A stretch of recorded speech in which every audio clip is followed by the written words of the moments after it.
ஸ்டாலின் நீங்க இருந்தீங்க அமைச்சராவதற்கு முன்பு. சரி, சிண்டிகேட் மெம்பரா இருக்கும்போது நீங்க அண்ணா யூனிவர்சிட்டியில பேசின மினிட்ஸ் ஆஃப் மீட்டிங் ரிலீஸ் பண்ணுங்க. அண்ணா யூனிவர்சிட்டியில திரு உதயநிதி ஸ்டாலின் அவர்கள் எம்எல்ஏ ஆன பிறகு நீங்க அண்ணா யூனிவர்சிட்டி சிண்டிகேட்ல என்ன பண்ணுனீங்கறத மக்களுக்கு சொல்லுங்க. ஏன்னா அடுத்த முதலமைச்சர்னு மார்த்தட்டி கொள்றீங்கல்ல, நீங்க சிண்டிகேட் மெம்பரா. இன்னைக்கும் திமுக எம்எல்ஏ இருக்காங்களா, பரந்தாமன் இருக்காங்களா? இன்னைக்கு திமுக எம்எல்ஏ ஒருத்தவங்க இருக்காங்க சிண்டிகேட் மெம்பரா உதயநிதி ஸ்டாலினுக்கு பிறகு. அந்த எம்எல்ஏ என்ன பண்ணீங்க? உள்ள எத்தனை சிண்டிகேட் மீட்டிங் நடந்திருக்கு? எத்தனை சிண்டிகேட் மீட்டிங்ல நீங்க விஷயம் வச்சிருக்கீங்க?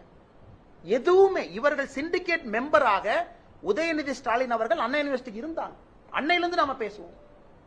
ஆனால் இன்னைக்கு பரந்தாமன் அவர்களை பொறுத்தவரை கட்சியிலேயே இல்லைன்னு முதலமைச்சர் அப்படி தூசியை தட்டுற மாதிரி தட்டுறாரு. நாங்க புகைப்படம் ஆதாரம், பத்திரிகையில பவள விழால் அவர் இருந்த காட்சி, அவரோடு பெரிய அமைச்சர்கள், அண்ணன் மா சுப்பிரமணியன். இன்னைக்கு ஒரு பிரச்சனை, எல்லாம் எஸ்கேப் ஆகிறாங்க பாருங்க. உதயநிதி ஸ்டாலின் பிரஸ் பாக்குறது இல்ல. அவரை பார்த்தா நீங்க கேட்கிற முதல் கேள்வி தெரியும், எஸ்கேப். அவங்களுக்கு என்ன, 3 மாசம் நம்ம பார்க்கலனா மக்கள் மறந்துடுவாங்க, அடுத்த இஷ்யூ வரும், அதுக்கு போயிடலாம். இதுல ஒரு துணை முதலமைச்சர் பிரஸ் பார்த்து அவங்க தரப்பு கிளாரிபிகேஷனை கொடுக்க முடியலனா தைரியம் இல்ல உங்களுக்கு. எதுக்கு துணை முதலமைச்சராக நீங்க இருக்கணும்? ரிசைன் பண்ணிட்டு போயிருங்க.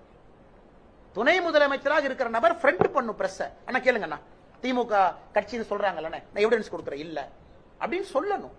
ஆனா இன்னைக்கு உதயநிதி ஸ்டாலின் அவர்கள் பிரஸ் பார்த்து ஏன் ஓடுறாரு? ஏன் பிரஸ் பார்க்காம இருக்காரு?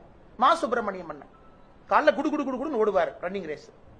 இன்னைக்கு எங்க பிரஸ் பார்த்தா அதே ஸ்பீட்ல ஓடுறாரு. ஏன்னா நண்பர்கள் நீங்க கேட்டுருவீங்க, என்னன்னு நீங்க சாப்பிடுற இடத்துல பின்னாடி அந்த ஞானசேகரன் போட்டோ இருக்குன்னு கேட்டுருவீங்க. ஓட்டப்பந்தயத்திலே ஓடுகின்ற வேகத்தை விட மாசு அண்ணன் பிரஸ் பார்த்து ஓடுறாரு.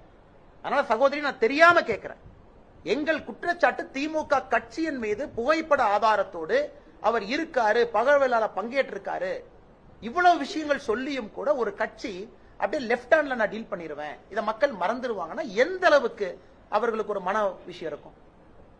தமிழ்நாட்டு மக்களை டேக்கன் ஃபார் கிராண்டட். அடுத்த இஷ்யூ நடக்கும், இதை மறந்துடலாம், அடுத்த இஷ்யூ வந்தோடனே பேசிக்கலாம். இதைத்தான் நாங்க எதிர்க்கிறோம். நடுத்தர மக்கள் இதைத்தான் கேட்கணும்னு நாங்க சாட்டையடி நடத்துறோம். இந்த ரேப்பா முடிஞ்சிருச்சு, அடுத்த ரேப் வரும்போது பேசிக்கலாம். அடுத்த ரேப் இதை விட கொடூரமா இருக்கும், அதை பேசுவோம். அப்படித்தாங்க இன்னைக்கு நியூஸ் சைக்கிள் போகுது. அப்படித்தானே திமுக ஆட்சி நடத்துறாங்க. அடுத்து நடப்பது இதை விட கொடூரமா இருக்கும்போது இதை மறந்து விடுவோம். அது மறக்க கூடாது என்பதற்காகத்தான் இந்த போராட்டம்.